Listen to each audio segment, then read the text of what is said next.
Hello, welcome to our first video on how to use Tableau. In this case, I'm using Tableau Public. From when we open up Tableau, the first thing we get is our connect to our files page. And the first thing we're going to do is select the file we're going to be using. And this week we're going to be using this Global Superstore file that I've put up on Brightspace. It is supplied as a sample file with Tableau, and basically it contains 3 different tables on 3 separate sheets. There's a table for the orders, a table for people, and a table for returns. And Tableau works mainly as a drag and drop, so we drag and drop the orders table, and we can see here a preview of the values in this table. Okay, so you can see we have several fields for each of the orders. Okay, we wanted to add another table, in this case people, and Tableau will join the tables using, if there is a possibility, a field, in this case the region field, and we can select what type of join we want. Okay, and you all remember that from your databases days. In this case, we're going to get rid of the people's table because we don't need it. We're just going to be working with this table here. Well, we're on this view. Apart from exploring the information contained on this table, we can look at the metadata that we have for each of the columns or the fields. And as we can see here, it gives us the field name, the table it belongs to, and then the remote field date, which is an internal name.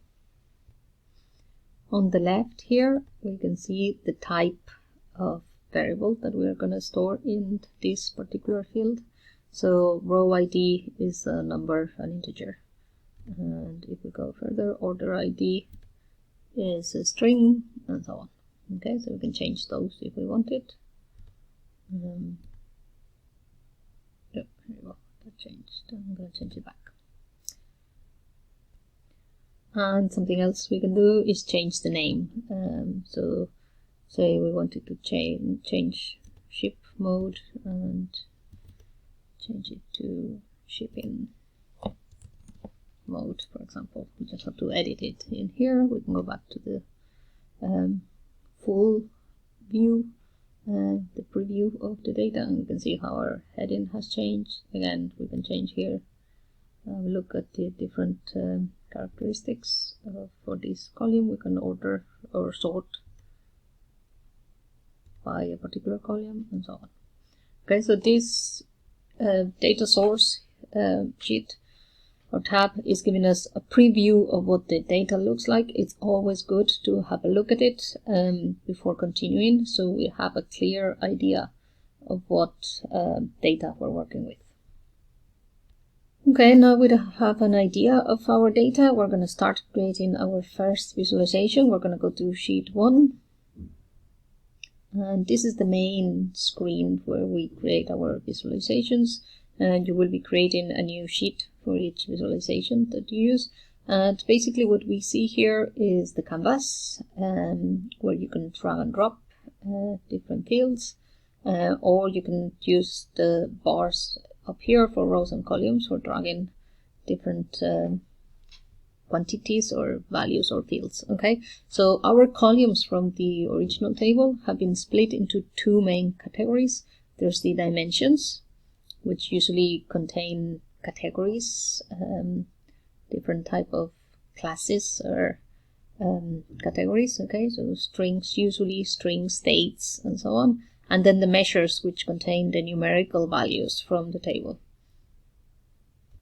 So the first visualization we're going to create is going to be the profit per region. So we're going to have profit in the rows and region in the columns, and that's going to give us a column for each region, and the height of that column is going to be the profit for that region.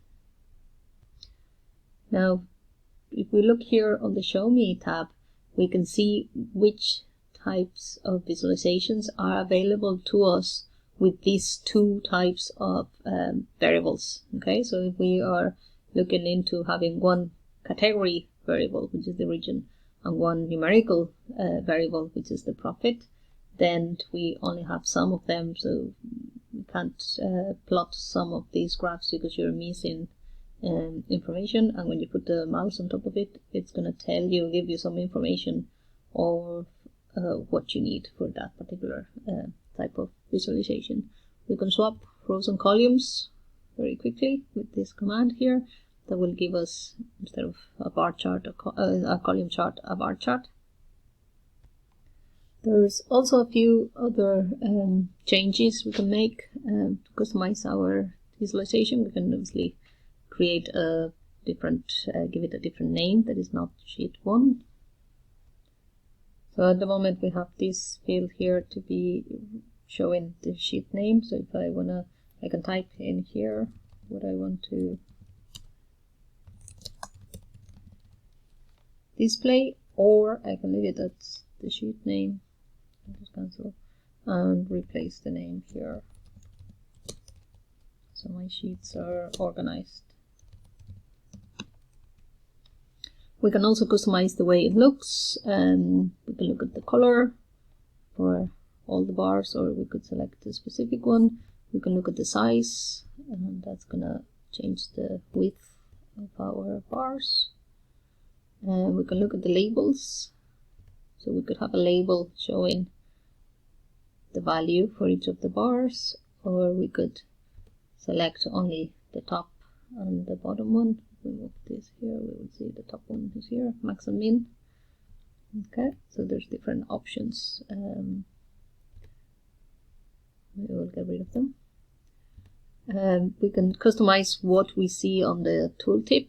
Okay, so at the moment is the region and the sum of profit, and you see that when I put the mouse, it's giving me the region and the profit. Okay, so that's just to show you some examples of things you can do to customize your visualization. Okay, something that always comes up when people start using Tableau, especially being used to using things like Excel or tools like Excel, is how to change something simple like the individual color of a bar. And what we need to bear in mind is that Tableau is data driven. Okay, so if we want to change the color, say we wanted to highlight central, leave all the other bars in green and highlight central, we need to take, oh sorry, I'm taking the wrong one. We need to take our region dimension and drag it to the color tool, and then we can select, we can click back on color. And in this case, what it has done is it has given, following a particular color palette, color for each of the regions, but we can edit those colors. And what we can do is say, for all these countries, put them in green like we had them, except, I can remember which one we wanted to highlight, central, then we're going to put in this red. Click OK, and this is how you change a particular color. A particular bar into a particular color. Okay, so remember it is data driven. You need to drag the dimension or measure into the tool itself. Okay. Now for our second exercise, we can add, using the analytics tab here beside the data tab, we can add some summary and reference lines. So in this case, we're gonna add the average line. So we just drag it into the canvas, and this is the average of all the regions, and it gives us the value. And then we can also add, as per the exercise, the median, which is slightly lower, and the quartiles. Again, when you put the mouse there, you can see what the value of those quartiles is. Now, before we move on to the next exercise, I'm going to get rid of the color customization we did for the region central, because we're going to be looking into the analytics tab. We're looking into using a clustering tool that is going to cluster the regions depending on their profit. Okay, so we click on the cluster tool and we drag it into our canvas, and we have to decide the number of clusters. So let's say we're looking at 3 different clusters, and these are close here. These are the 3 clusters that we have. Again, we can change the colors if you want, but we have the dark blue, the light blue, and the orange. We can look at what happens if we change the type of chart. So go to show me, for example. We can create a bubble chart for these data, and we can see how we have the orange cluster, which has the highest value for central. Then we have the intermediate sizes of on cluster 2 for the light blue, and then we have the smaller values on the cluster number 1 for that's darker blue. Now again, if we want to change the color, edit and customize the color, as we have clusters in the color tool, just click on it and click edit colors and decide for each of the clusters. I'm going to go with light, turquoise, and then purple, maybe red. Okay. So this was our 3rd exercise, and now on exercise 4 we have some questions to answer. So we're looking to find some insights from our data, and you need to do that by using visualizations. Okay, so I'm going to leave those open for you to work on, and we can have a look at your results later in the lab. Thank you.